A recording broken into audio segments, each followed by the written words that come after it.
Our story begins in the country where we see a man coming to inspect a pipe at a lake. He picks up a small fish called a lamprey, then gets a call on his phone. When he tries to throw the lamprey back into the water, it bites his hand. Suddenly, so many larger lampreys jump out of the water and attack Ted, pulling him back into the water. What's going on with this fish? What makes him so aggressive? Follow us today to a 2014 science fiction horror film titled Blood Lake: Attack of the Killer Lampreys. Be aware, there are spoilers. In a household kitchen, we see a woman called Kate and her husband Michael, who works for the U.S. Fish and Wildlife Service. Their daughter Nicole tells Kate she's going to the beach with her friend Alex. Their son Kyle comes in with a fish in a bucket, and attached to the fish is a lamprey. Now we see an old homeless man and his dog sitting near a creek, when suddenly, a lamprey jumps out of the water and attaches itself to his face. As he pulls it away, it takes his eye out. Then he slips and falls into the water to be eaten by other lampreys.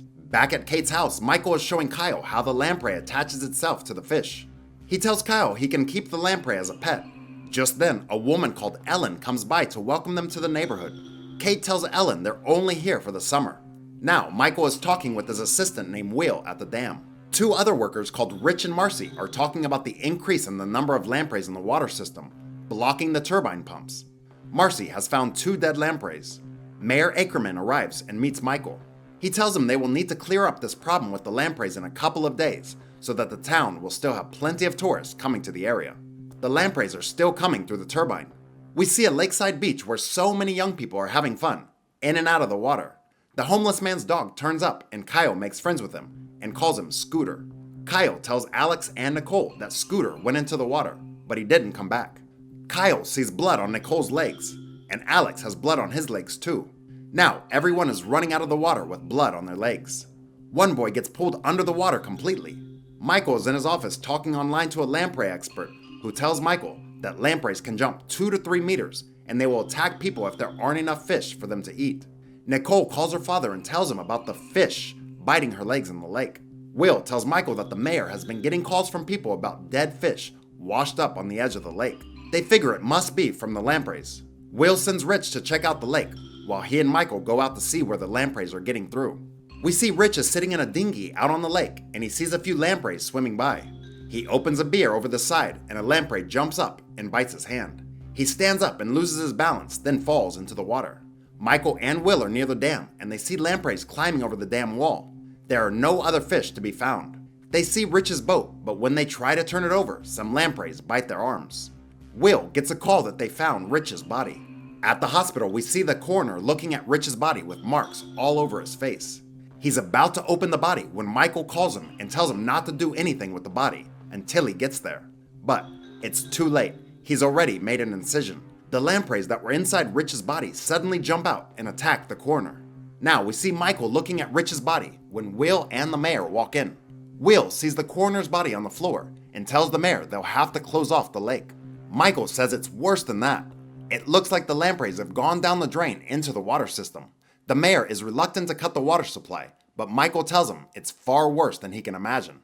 The lampreys are laying eggs in the water system. In the mayor's office, Michael is telling the mayor that they have to close off the waterways to try and get rid of the lampreys. The mayor is completely ignorant of the whole situation and won't listen to Michael, so Michael leaves, followed closely by Will. Michael calls a local TV station to alert the public to the danger of the lampreys. Back at his house, Kate is reading on the sofa when Kyle's pet lamprey jumps out of the tank and starts moving towards her, just as Michael walks in. He sees that Kyle's lamprey is missing, so they try to find it. We see the lake full of dead fish. The mayor watches Michael's TV announcement warning people to stay away from the waterways and maybe vacation somewhere else. This makes the mayor furious, so he calls Michael's boss at the U.S. Fisheries and Wildlife Department. Now, Michael is telling Kyle that they have to kill the lamprey because it's dangerous. Kyle pretends he has killed it in the garbage disposal. Michael walks into Nicole's bedroom and finds Alex sitting on the bed with her. Michael tells Alex to leave and tells Nicole to pack her things because they're going back to their hometown. Nicole is angry because her dad always spoils her plans. Kate consoles Nicole and Michael gets a call from Will, so he has to leave. In the living room, Kyle finds his pet lamprey, so he takes it into his bedroom and drops it into a bucket of water. Nicole calls Alex to apologize about her dad. Alex gets a call from Ellen to come and fix a problem she's having with her swimming pool while she's out, but she really has other plans in mind. Alex calls Nicole and tells her to meet him at Ellen's so they can use her pool. So Nicole climbs out of her bedroom window. Meanwhile, Ellen is stepping into her pool when she sees a lot of lampreys coming towards her. Kyle tells Kate he wants to go to the lake, but she tells him it's not safe anymore. Now we see Alex and Nicole enter Ellen's house for a swim. Back at Nicole's house, Kate goes to Nicole's bedroom to see if she's packed to leave, but finds that Nicole has gone. At Ellen's house, they enter the water and kiss. But then Alex sees Ellen under the water with lampreys coming out of her mouth. They freak out, but then they grab Ellen's body to lift her up out of the water. Kate hears Nicole scream, so she runs over to Ellen's house. Ellen's body slips back into the pool, and suddenly lampreys are attacking the body. Kate helps Nicole out of the water, then calls 911. At the lake, we see Michael, Will, and Marcy throwing dead lampreys into the water, which repels the live lampreys. As they walk away from the lake, the mayor's car pulls up, and the mayor tells Michael that he's sacked because of his TV news broadcast. Michael tells the mayor he's going to need luck, then he leaves. After the mayor leaves, Will finds that the lampreys have broken through the dam, so he calls Michael and pleads with him to come back and help them. Now we see Kyle walking down to the lake, and we see Ted's body and the body of a woman lying on the sand. As Kyle gets closer, he sees lampreys coming out of the woman's eyes. His pet lamprey jumps out of the bucket and bites the back of his neck.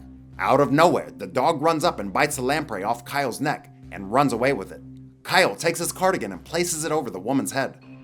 Now, as we hear Michael's voice giving another press conference, we see lampreys coming out of the drains and taps everywhere. People are panicking and getting into their cars to leave town, and lampreys are attacking everyone. Michael meets Will and Marcy at the lake, which is now infested with lampreys. Kyle goes into the bathroom at home and finds lampreys coming out of the taps and the toilet. He climbs through a vent into the attic. In the town hall, the mayor is sitting on the toilet when he feels something strange beneath him. The lampreys are biting him down below.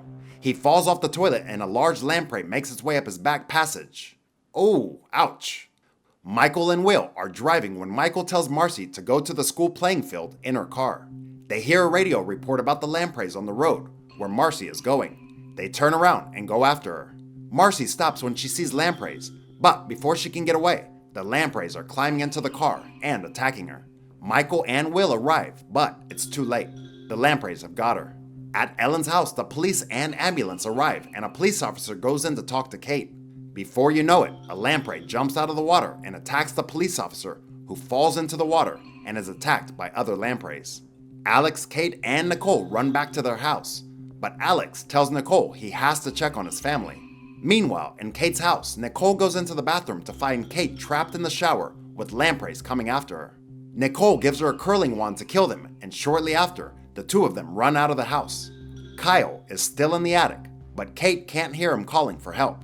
Nicole hides in the garden shed while Kate goes to find Kyle. Michael and Will go to the town hall to look at the town plans for the waterways. Kate has gone to the lake to look for Kyle, but all she finds is 2 dead bodies. As the lampreys come for Kate, she uses some lightning fluid to set them on fire. In the mayor's office, Will finds the town plans, and Michael finds the mayor on the floor in the toilet, with lampreys coming out of his mouth. Suddenly, there's lampreys everywhere, and they start hitting them with golf clubs. They fight them off and leave. In the shed at the house, Nicole gets trapped as a large cabinet falls on her. She gets out, and with a weed whacker, she starts killing the lampreys. Kate arrives and pours lightning fluid on the lampreys, and she and Nicole burn them. Up in the attic, Kyle is screaming for help as the lampreys break out of the ducting. Michael and Will arrive, but Kate says she can't find Kyle. Kyle uses his glasses to make a reflection on the attic window, but when Michael opens the door, there are too many lampreys inside. Kyle picks up a pipe and starts killing the lampreys as they get close. Alex arrives and they get a ladder out of his truck. Then Kate climbs up to save him. She breaks the window and pulls him out with the lamprey stuck to his face. Kyle climbs down, but Kate falls off the ladder when some lampreys jump on her. But she's okay.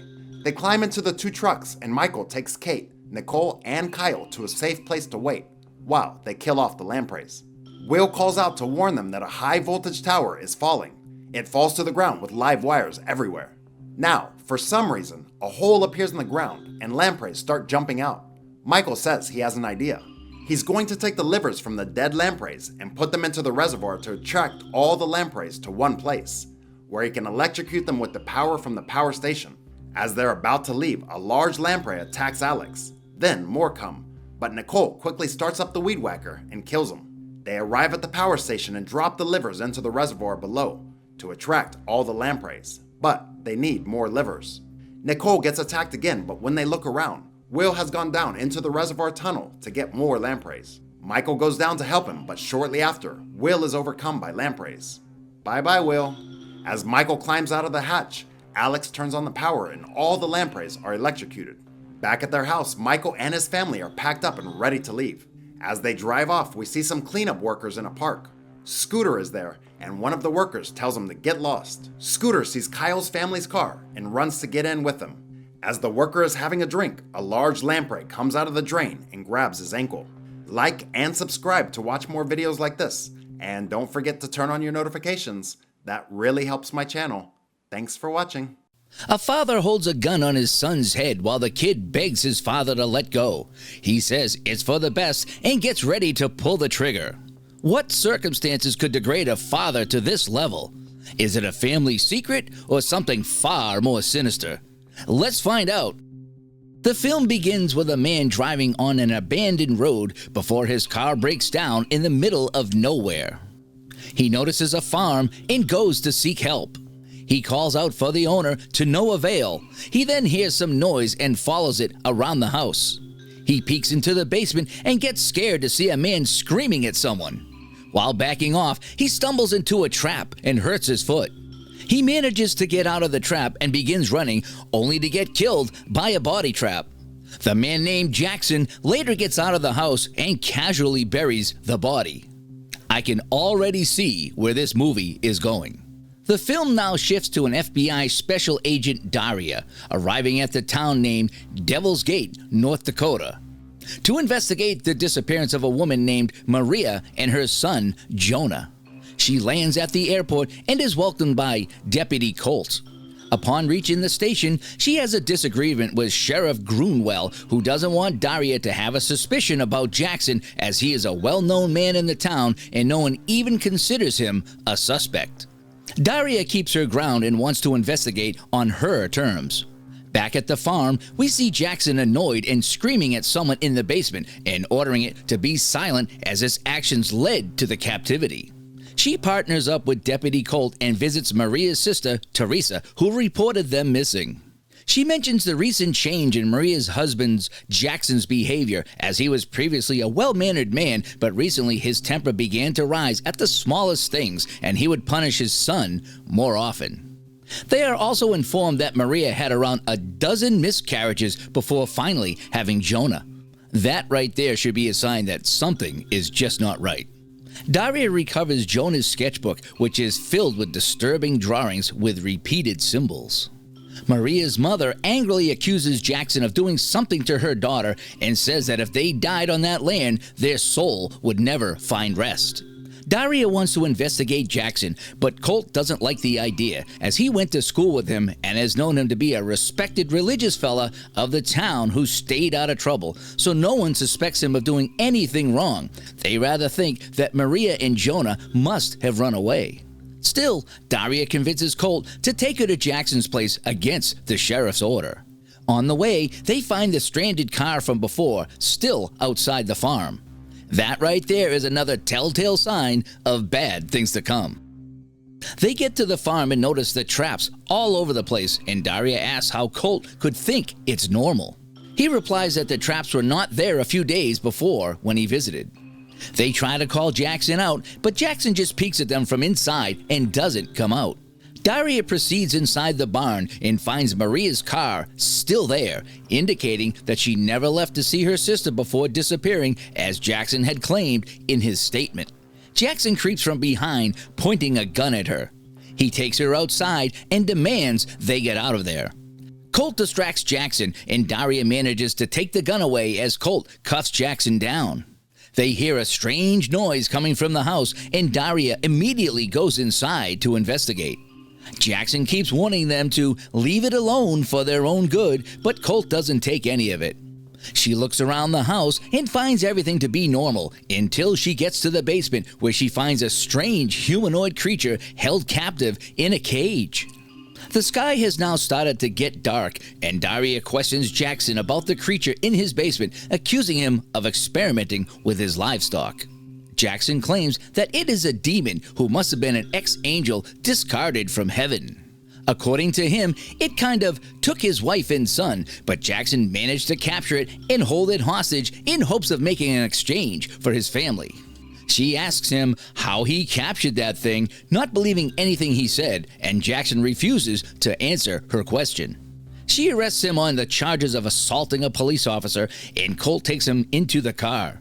Daria takes her phone out and finds that it's dead, as well as Colt's phone. They get into the car, but it is also dead, even though Colt had recently had it serviced. Jackson says that he warned them, and now it's their fault. The wind starts to blow as the sky gets darker with heavy black clouds and thundering. They find that Jackson and Maria's cars are also dead. An unnaturally dangerous lightning storm suddenly attacks the place, and the car gets destroyed. The three of them quickly retreat inside the house, and Colt gets injured in the process. They discuss how to get out of this, while Jackson says that these things are more active at night. Colt states that the sheriff will come looking for them, but Daria reminds him that he doesn't know that they are at the farm. Daria says that she saw something in the field when the last light hit the ground, and Jackson peeks out the window to find Maria. Daria takes him outside, where they find Maria unclothed and unconscious. She gets taken inside, and upon regaining consciousness, she starts to blame Jackson for doing this to their family and accuses him of willingly giving Jonah to the creatures. Jackson ends up confessing that his dad told him about the angels who watched over their house. Maria and Jonah were going to visit her sister's house when Jonah got sick, and instead of spending money on a doctor, Jackson ignorantly decided to pray to the angels to heal his son, but according to him, they turned out to be demons. They took Jonah and Maria away from him, but Jackson managed to injure one of them and took it captive. Jackson says that he has felt the creatures before and saw them in his visions where they were studying him. Soon they hear someone on the roof and stop the generator to electrify the house. Meanwhile, Daria and Maria are in the basement when one of the creatures appears from behind, but Daria manages to shoot it and it disappears.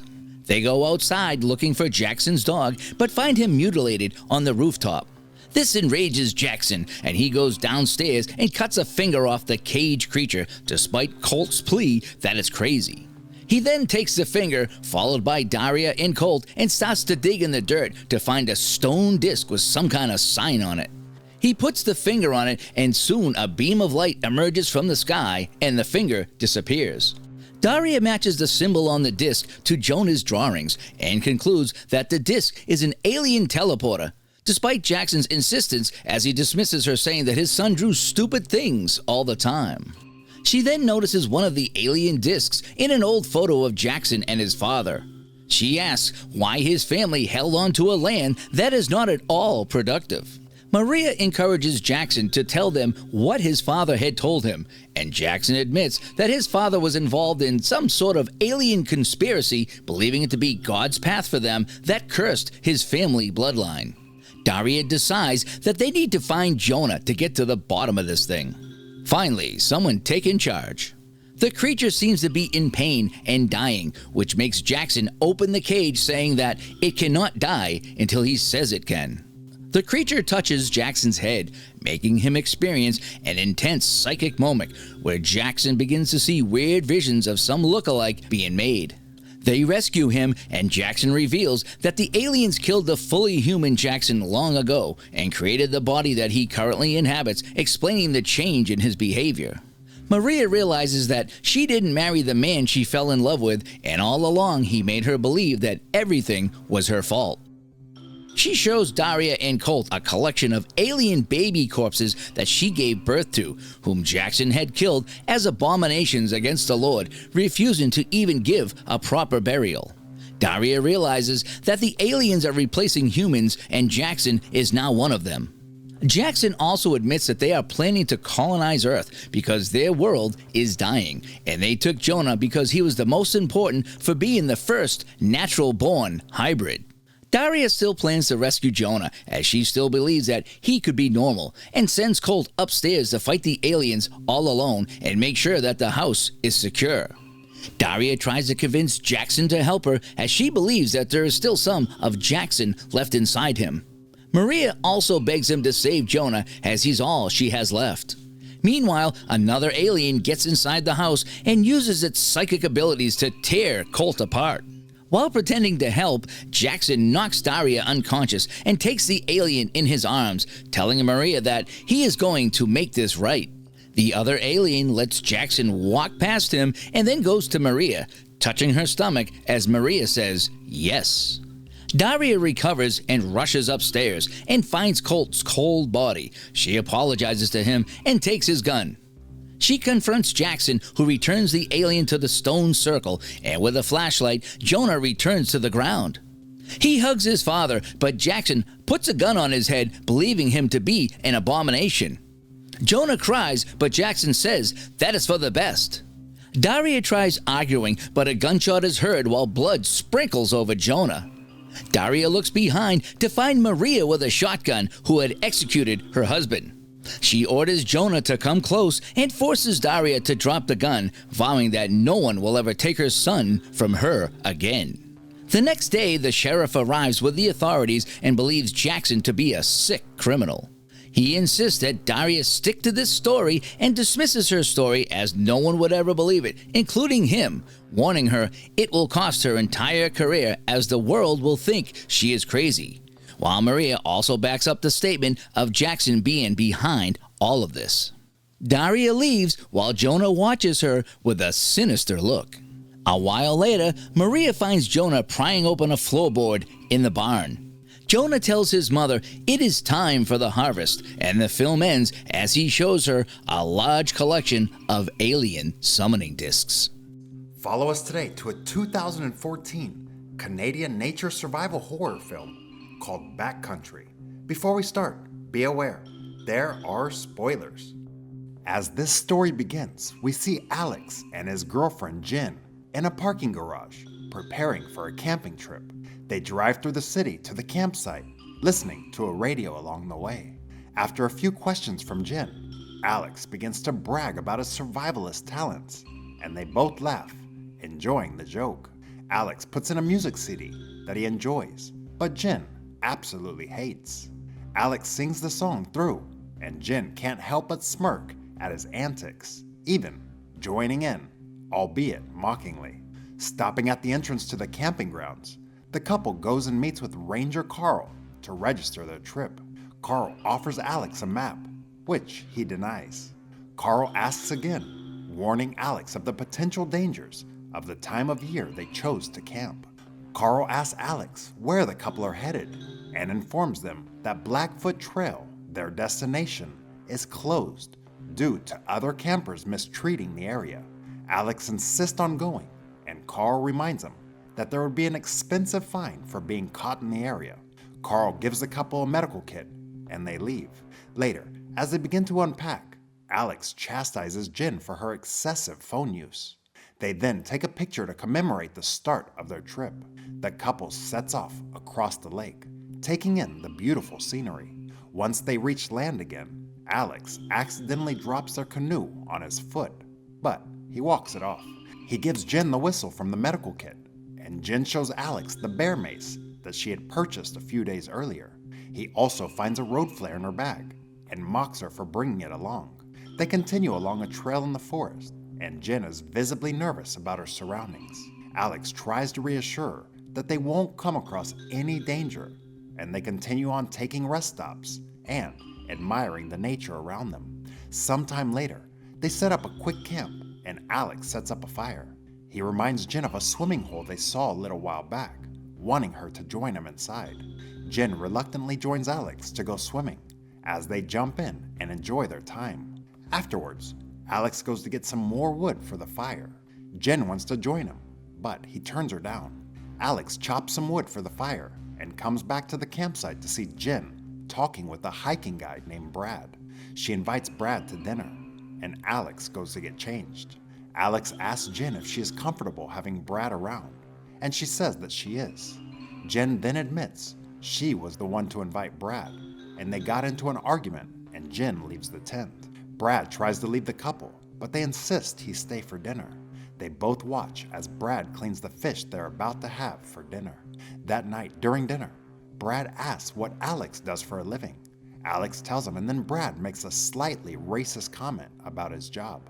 Jen goes off to get some potatoes for their dinner, and Brad reveals that he gives tours around the back country. Alex asks how much a tour would be, but only gets an ambiguous answer from Brad. Jen comes back with some potatoes, and Brad goes to relieve himself on a tree right by the fire. Brad asks what the couple are going to do the following days of their trip. He tells Alex that if he was Jen's boyfriend, he would take her to see some better spots. Brad continues to hit on Jen, asking her if she would want him to come along as a guide. She turns him down, and they eat dinner. Brad finally leaves, but not before confronting Alex about his initial reservations about Brad joining them. Brad presses Alex to answer him, and Alex turns away Jen, who tries to defuse the situation. Brad leaves, but not before handing Jen some of her underwear. Alex confronts Jen about inviting Brad the first night of the trip, and she apologizes. Alex goes off to get his axe, leaving Jen alone. The next morning, Alex makes Jen breakfast, and they continue on their trail. Alex explains the history of the Blackfoot Trail and paints her romantic picture of the scenery they will witness. Jen makes jokes about Alex and his exuberance for nature and his overall nerdiness. They reminisce on time spent together, and as they are walking, Alex notices a fresh bear print on the ground. He decides not to tell Jen, and they keep moving forward. As they progress, Alex certainly turns off the conventional trail. Jen questions this, but he claims this is the path to their destination. Jen reluctantly follows along, and they continue on their hike. Alex stumbles over something on the path, aggravating his injury from the canoe. They set up camp during the night, and Alex checks on his foot injury, which is causing him immense pain. Jen grabs the medical kit and begins to clean the wound. Alex laughs off his wound as Jen continues to bandage it. She gives him a fresh sock, and they go to bed. Later on, Jen wakes up, hearing some noise outside their tent. She tries to wake Alex, but fails. She hears the noise again, and finally wakes him up, who dismisses the noise as acorns falling on the tent. They hear a louder sound, wondering if Brad has come back to find them. They listen for a little while longer, and when they do not hear anything, Alex tries to reassure Jen, telling her to go back to sleep. The next morning, Alex and Jen see a broken tree in front of their tent, hinting a large animal had been nearby. Jen tells Alex she wants to go home, but Alex begs her to stay, promising she'll love their end destination. They kiss and continue on their hike, debating different music artists. Alex stops, finding some wintergreen on the ground, and offers Jen some to eat. She laughs but turns it away. She notices a certain smell in the air and alerts Alex, but he reassures her it is nothing important. Jen goes to find the source of the smell, and Alex follows.